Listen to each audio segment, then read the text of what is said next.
No, so that steak covered in peas. Hello and welcome to the Reds Report, Barnsley FC's longest running podcast, proud to be part of the TalkSport Fans Network, it's called these days. Two foreigners today. Oh yes, all the way from the Pennines, where he normally resides. It's Reds Report Ian. Can you hear us over there, Ian? Good evening. Coming in Barnsley, we have Barnsley nil point. And all the way near the idyllic village stroke town of Leek, it's Steve, who's sponsored by the Gorba Tap. Good evening, Steve. Have you got broadband? Can you hear us? Yeah, it's gas powered, I think, but we're on. There might be a slight delay, satellite delay, but no, we're in. We're on. Do you know how the match against Portsmouth finished? Because we're going to talk about it later. Or are they still playing where you are? Well, it's not Tuesday yet, is it? Boys, two performances, two matches to look back on. Let's start there. First of all, we talked about Burton last week. Away at Burton is always a bit tricky, but a side that was low on confidence, rooted near the bottom. Two draws is all they managed. 2-0 performance. Ian, let's start with a 2-0 performance halfway in the first half, halfway in the second half. That man we've come to rely on for the goals so far this season, Devante Cole. There's not much you could say about the performance, really, other than just professional. No goals conceded, 2 goals scored, and with confidence you go to the next one, isn't it? Yeah, absolutely. A team that came probably, we knew they were low on goals. They're always a tougher opposition at their own place, and it was just about getting the job done, wasn't it? Yeah. I still chuckle now that when Cole got the ball for his first goal and he's just being chased by yellow shirts, and the lad went, "What's he going to do now?" Next minute, bing, right to the top corner, and I went, "That's what he's going to do now." And I suppose, Steve, when we started the season and everybody with all the changes and everything says it's going to be really hard to get anywhere near to what we achieved last season, to have somebody like Devante Cole in the form that he's in, that's helped enormously, isn't it? If you look at the table, you look decent, but I think if you take Cole's goals away, actually, it'd be a slightly different story. Just sum up what's different for Devante Cole this season and how much we're coming to rely on him. Well, at the minute, whatever he touches goes in back at net, doesn't it? I think difference at the minute is getting some decent service from both wings. Both Cotter and Cadden are getting forward and putting decent balls in, or they did anyway on Saturday. And he looks full of confidence, which is fantastic. And 10 million to Middlesbrough in January. Thank you. Hey, we laugh, but it's going to happen. Well, we laugh because we know something will happen, won't we? I saw an article today that some of the teams are already watching it. I mean, when you score 7 in 7, you're going to be noticed, aren't you? You're going to be noticed, and the longer we can hold them to better. I mean, if Burton was our entree, because I know Steve had a pub meal tonight. I don't know how many courses you had, but if that was the entree, just the one, lovely bit of sirloin, because it was steak night. So we've been for steak night, and very nice with some chips, homemade chips, and mushrooms, onions, and a side order of onion rings, because it'd be rude not to, wouldn't it? No. Do they fancy sponsoring a podcast, maybe? I'm just saying. League Town are not. Hey, now then, I could move down. Me and our lass has just been saying we could move down here quite easily. There's a house actually for sale at Endett Street, isn't there, love? Oh, she's just having a look now at how much it is. I don't need to remind you that you're moving in a month or so because you've already bought a house. But we'll talk about that off air. Things change. Like in football, things change. Don't worry about it. You say things change, and things did change because Tuesday night, polar opposites. Burton low on confidence, couldn't get a win for Toffee. Pompey, unbeaten for about 18 matches. Granted, a lot of those were draws, but it's still a team that seemed hard to break down. I mean, there'll be many ways of describing that. Men against boys in the first half is, I think, one of the things that it reminded me of. Total chaos. I've seen on Twitter as well. Just try. How much swearing do you want me to do for that first half on Tuesday night? You might as well start, Steve. I mean, how if you've ever seen a team start coming out of the starting blocks at 100 miles an hour and overpowering, outnumbering, outplaying.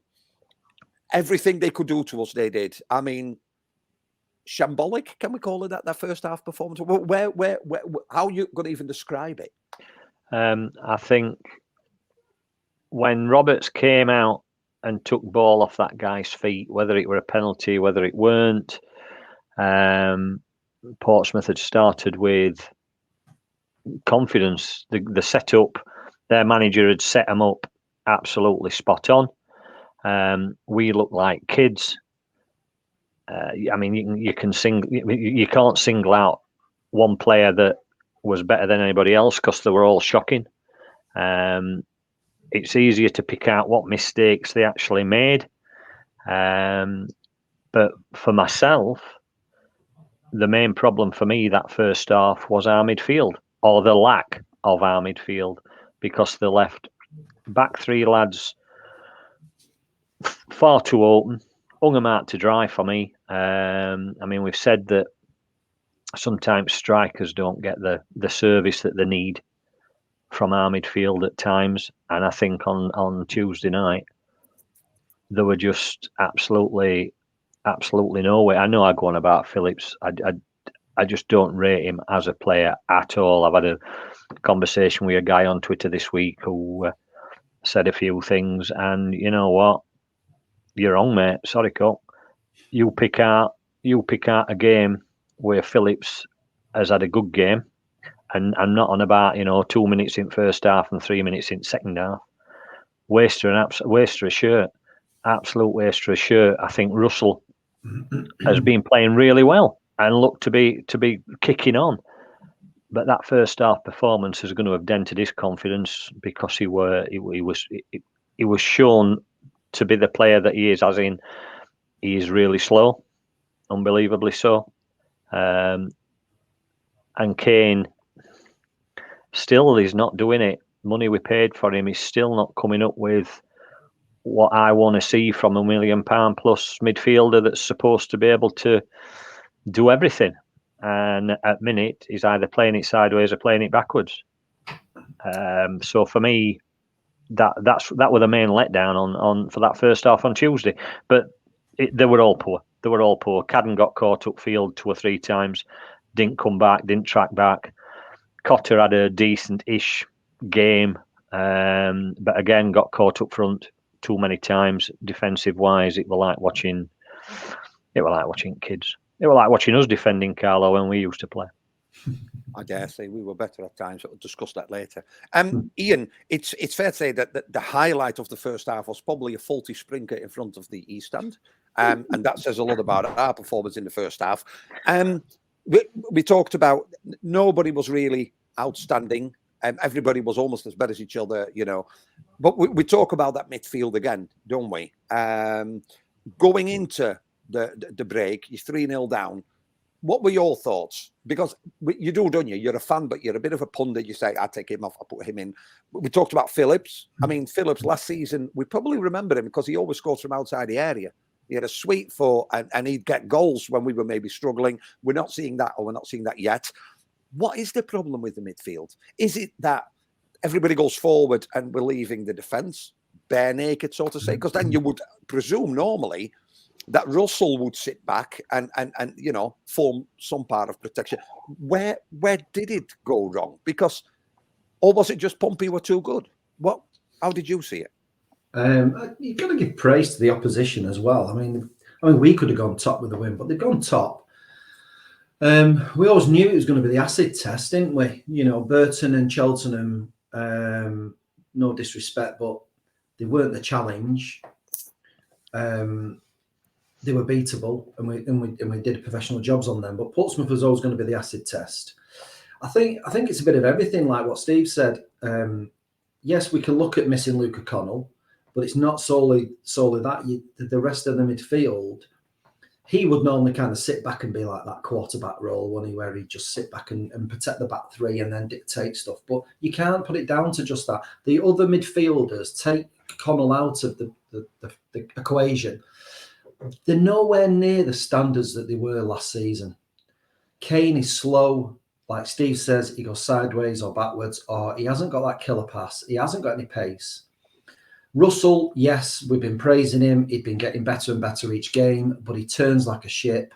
He dawdles on the ball. And when you've got a fast midfield and a quick, nippy team like Portsmouth were, the ball's up. You look at some of was it I can't remember which goal it was now. Was it the second one where they literally flicked it over our back three and they were through? And anybody looking at us at the minute, Cadden, I think he's a great player going forward. He got a cracking left foot on him.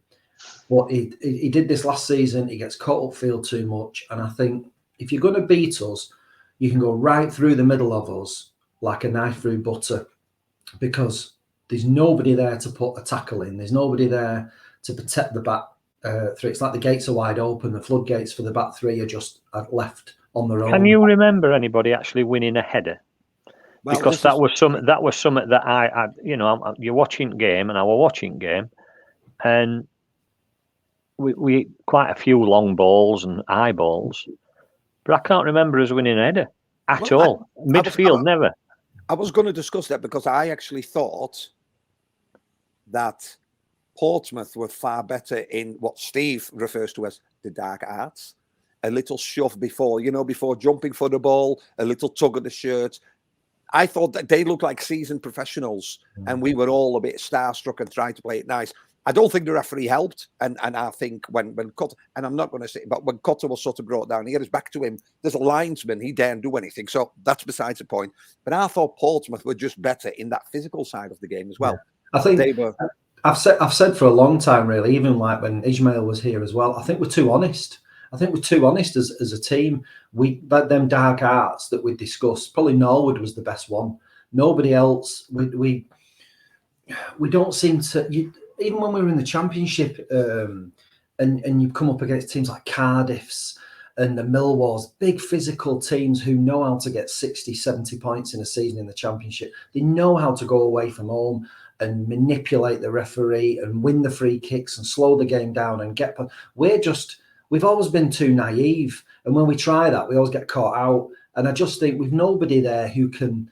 Norwood was the classic. He would be the one who would back into a defender and win a free kick when it probably wasn't really a foul, and we'd gain some yardage. We're too honest. We don't. But teams like Portsmouth can come and just know how to dictate the play, and win those win those headers, win those free kicks.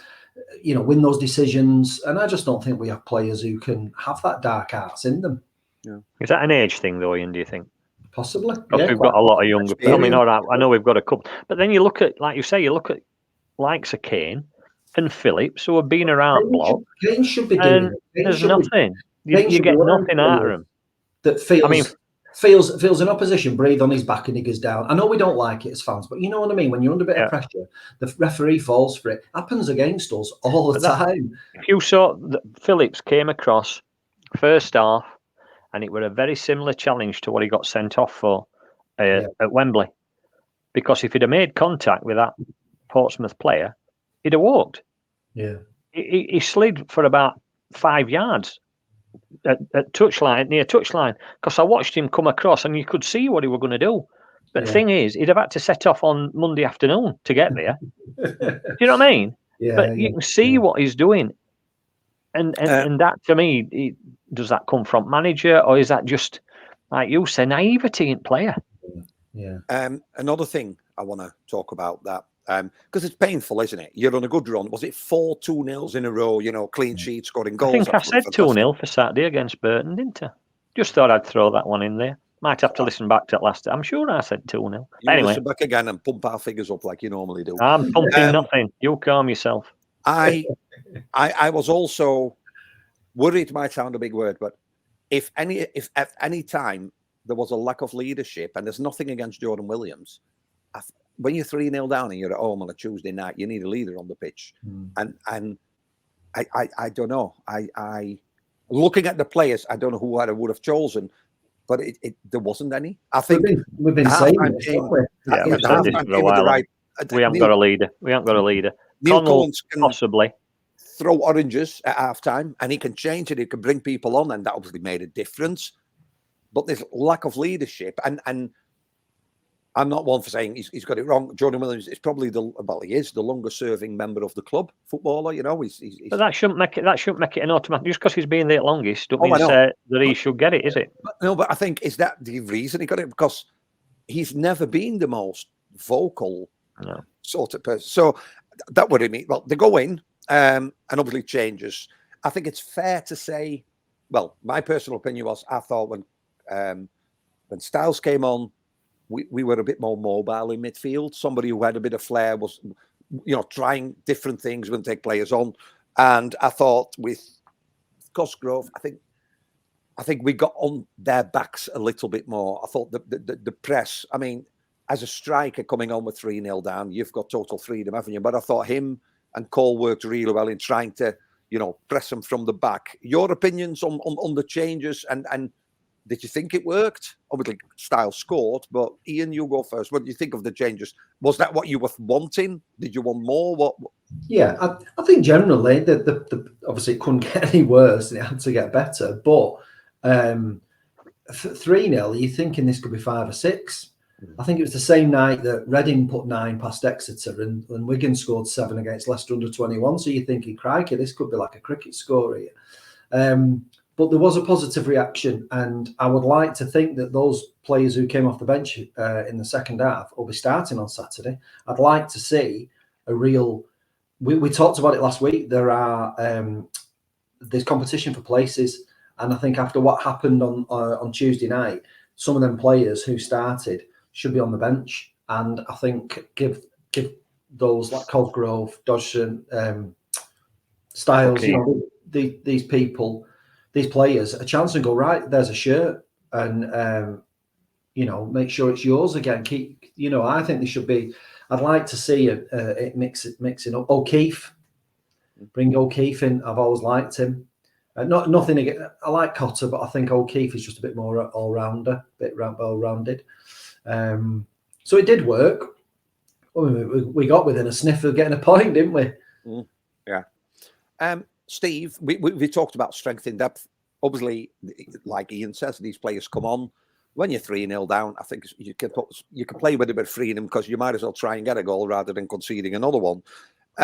Did anybody stand out? And who would you start with up front? Because I think from strikers, we've talked about the choice that we've had. -1 now. Somebody's joined, York, which we're going to talk about in a little bit. But you've seen some of the strikers now. Obviously, Wattis has come on again. Cole is scoring goals. McAtee got a goal on his debut. Cosgrove came on. What do you think? Who do you think we should start with? And what do these, like Cosgrove, what do they bring that the others maybe don't? Well, Cole's going to be your first one on the team sheet because he deserves to be. Yeah. Because it's that being in right place at right time, and for some reason at the minute he's the person that's in the right place at the right time. I think Cosgrove showed some nice touches when he did come on. Big lad, he were holding it up, and he'd got some endeavour about him. So that'd be my front two for Saturday. I were disappointed he took McAtee off because I thought McAtee put himself about and he's got real pace. Styles coming on definitely for Saturday for me. Styles.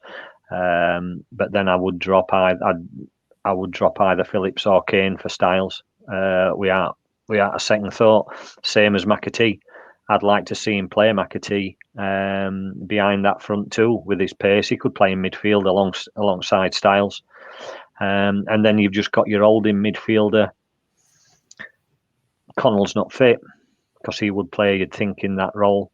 I would have thought he'll stick with Russell because, all right, he's been picking up and getting better. He's had a bad half. They all have it. So I think he would be my holding midfielder. I know I mentioned it a couple of weeks ago, but I do like Theo Chapman.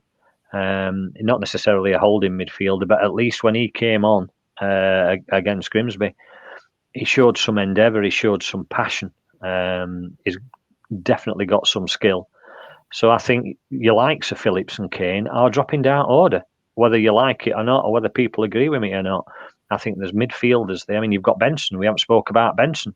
We've got midfielders there that we know can do a job. And if I were Phillips or I were Kane, I'd be thinking, maybe that's why Kane's thinking, maybe I should move on. Maybe I should get another club, because they are getting pushed down and they're getting. I think the thing is now they're getting found out. For me, Phillips has got found out. He's not a 90-minute player, and he brings. But for me, he brings nothing. Because you watched him jump. Like I said, there was nobody won header in midfield. What is he? 5'10", 5'11", 6 foot. When he jumps, he's about 4'3". We've said this all season, didn't we? Even Michael Duff came out and said we want more from him in a 90-minute game. It's no good. It gives you. Some people say, "Oh, he does all this good work off ball."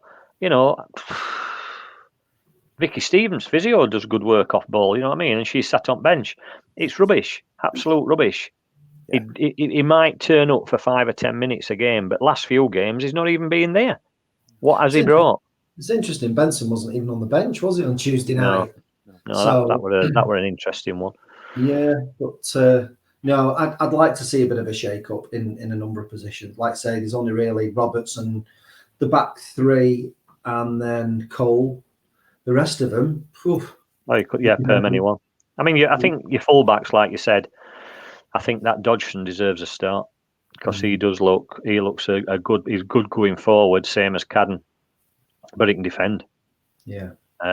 Cotter, I like Cotter myself. He's quick going forward. Sometimes his decision making, he takes him on, and then you think, right, knock it in box, and then he'll take him on again.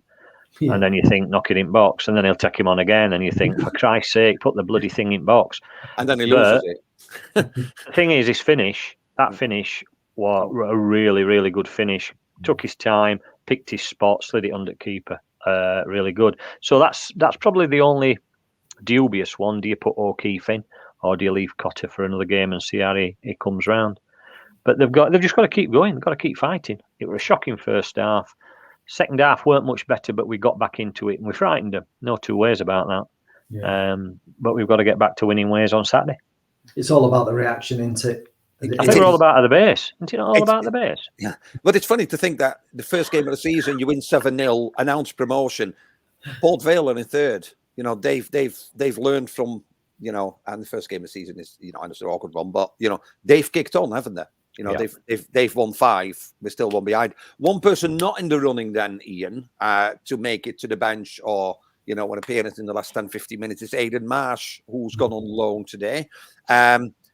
It's all about opinions, and sometimes we all differ. I just think with the strikers that are there's too many ahead of him, so you might as well have him playing football initially on a month's loan, because at least he gets to play.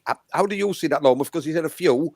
Surely it's good for the lad, because if he's not gone in the running for the first team, then he might as well go out rather than playing with the under-23s, isn't he? He might as well play man's football and go to York and show what he can do. Yeah, I think we said before the transfer window ended, we wanted to see him involved in the first team squad, and he was on the bench, didn't he? And he come off and assisted at Wigan and played in that Grimsby game, did he? But now, after that transfer window, we've got an abundance of strikers. 2 are already out on loan. We've got that many. He's never going to get even on the bench, so I think it is the right move. And York, from what I've heard, have been playing some decent stuff. So I think he'd probably slot in there. And it's all about getting minutes, all about the base as well, but it's all about getting minutes as well. So I think it's a good move. It is a good move. As long as they play him, yeah, absolutely. Good move. Because we're just inundated with strikers, aren't we? So it's not his fault, because he's done really well when he's played. I can't fault the lad. Yeah. He's done really well when he's come on, and when we've asked of him, he's delivered.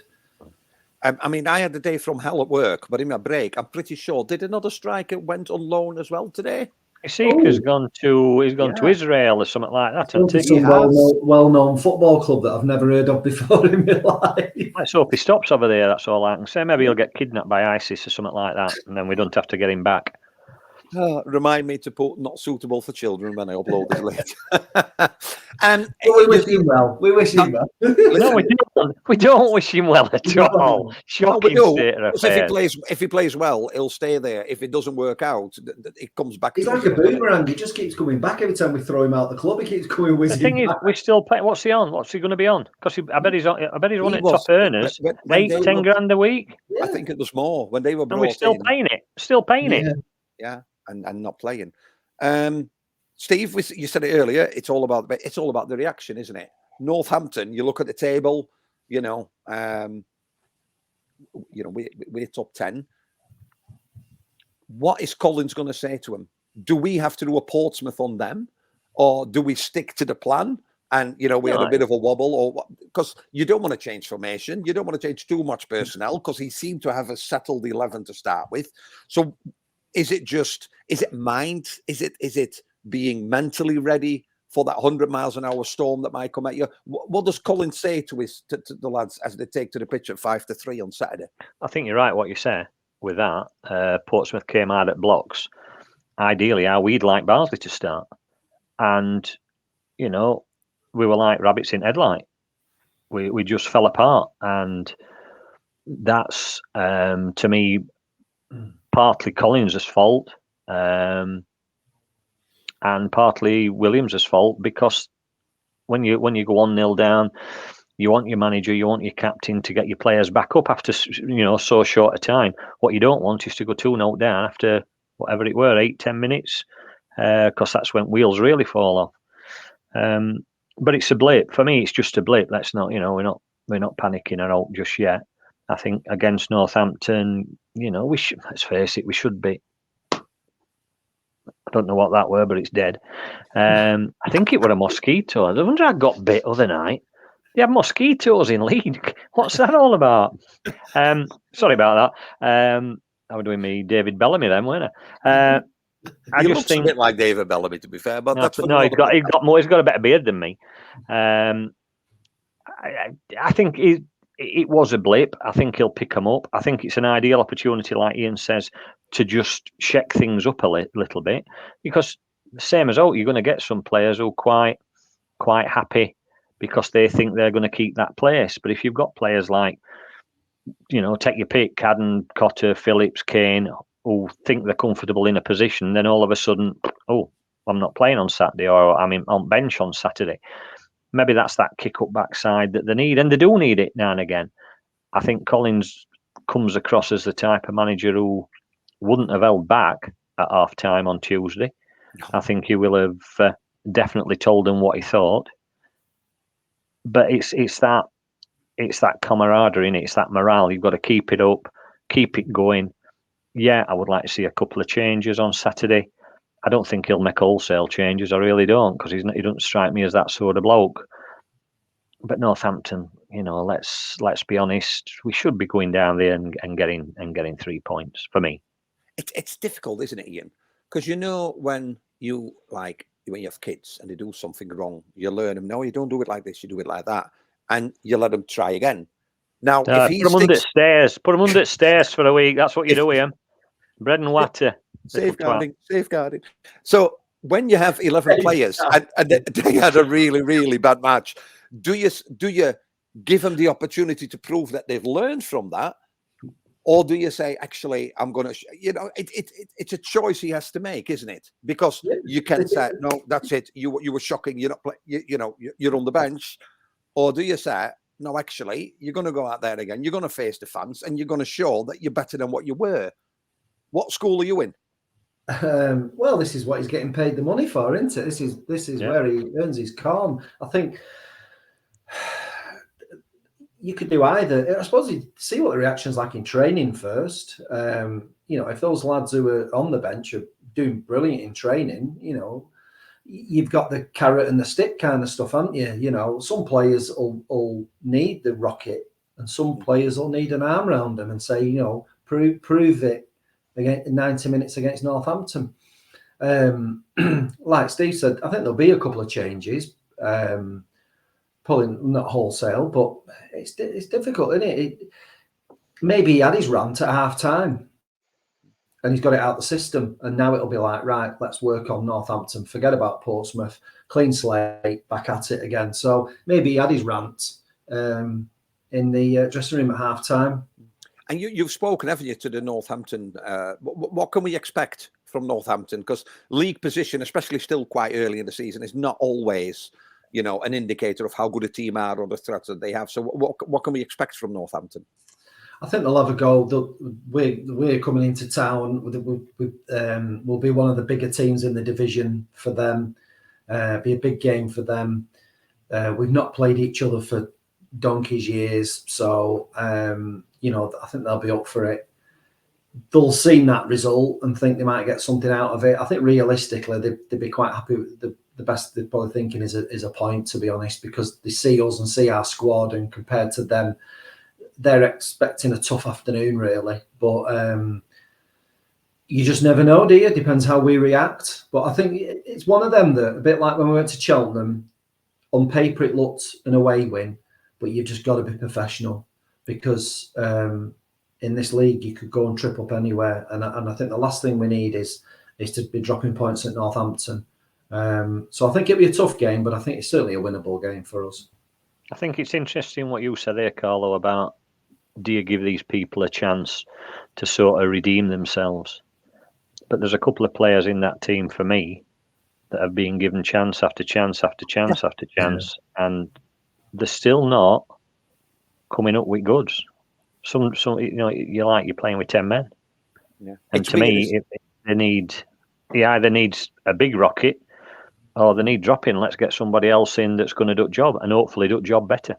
It's strange, isn't it? Because like earlier on when you were talking about, kind of going forward and, going backwards is good. But then I think, has he been told that when we're attacking, you need to go up on the other side in case we switch play, and Russell, you know what I mean? It's like we point out, but actually maybe... Well, that break they had down right-hand side, both Cadden and Kane had pushed up, and he ran down that wing, and I think it was Kane that went across and threw himself at him like a sack of taties, that he were never, ever going to get anywhere near him. No. And I'm sure that attack, I don't know even if it were fullback for Portsmouth, you could see a smile on his face as he ran past him when he were laid on floor. He were absolutely pissing himself when he ran past that bloke. And it's that sort of thing that you see on a Sunday morning. You shouldn't be seeing that from our players. You don't dive in. That's the first thing you tell your kids when you're playing football. Don't dive in, stand them up, run with him. And he went straight across, bump, not got a prayer of getting ball. He's away, ball goes across, bang, it's in back at net. So before Steve puts another log on the fire and has a cosy night with it's gas. It's gas. It's gas. It's nice. Ruined that though, didn't he? Ruined that one. No, our lass is warm enough. She's all right. Right, that's very good. So she's red up tonight, being out for a meal. No, she's not. She's not smiling at me. Not at all. So this is the chance then for Steve to prove that he's not only the funniest, but also the best predictor. He did say 2-0 last week. I was going to leave it to land. So well done, Steve. So Northampton versus Barnsley. Steve, I need a score forecast and the first Barnsley goal scorer. Big comeback. I think they'll be up for it. I think if they're not ashamed of that first 45 minutes on Tuesday night, there's something wrong. I think they'll want to put it right. I'm going to go 3-0. And I could take easy option and say Cole, because I'm sure he will score. But I'm going to go Cosgrove, because I think Cosgrove will play. Ian? I'm going to go 3-1 Reds. And you having 3-1, Carlo, by any chance? Really? I'm getting the way. I'll go 3-1. And I think. Let me consult my crystal ball.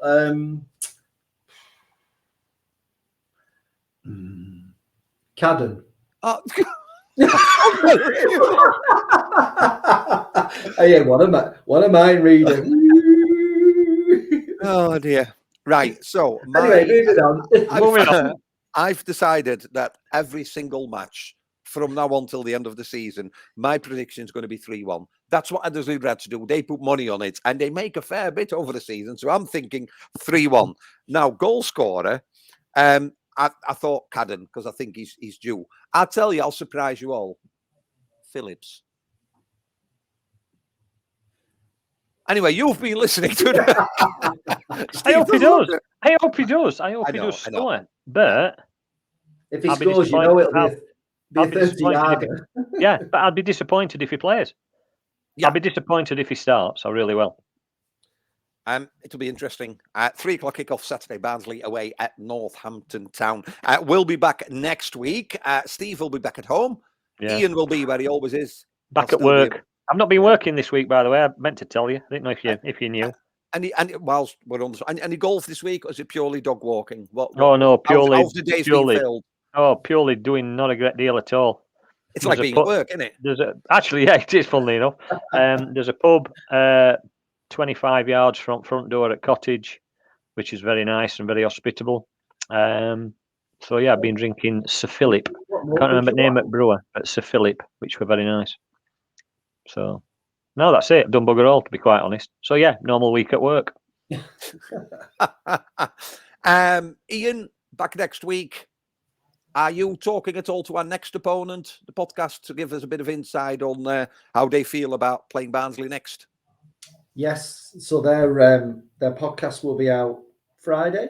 So we'll share it. And it was a full lot, about 45 minutes chit chat about all about the Reds and a bit about Northampton. And apparently, what I didn't know was Liam Roberts played for Northampton, and he'll get quite a good reception. Apparently, and I was saying about how well he's done for us as well. So I didn't know that. So he'll probably have a point to prove on Saturday, hopefully. Will he be talking about Happy Valley? Have you finished it now? Oh, smashed it! 3 series in about 2 weeks. Would you believe? Here's one for you. Go on. I did the podcast with Northampton between 8 and 8:45. We watched the penultimate one before it. I said, sorry, love, I've got a podcast to do. Did the podcast, went down and watched the last one. Boom. I thought you were going to say, I've got a podcast to do. You went upstairs, came back, suitcases, everything gone, all on his own. No, she says to me tonight, I said to her, I've got another podcast tonight. She went, oh, Steve and Carlo, you go up and have your laugh. Go and have your fill. The Blacklist. I've started watching The Blacklist. Oh, it's good, Blacklist. Yeah, we like it. Really good. I'm behind everybody else, but yeah. We'll be back. Still didn't end. Oh, have you not seen it? Oh, sorry, mate. We'll be back next week with the Reds Report, part of the TalkSport Fans and Network. Barnsley away at Northampton. Get behind the lads. You Reds.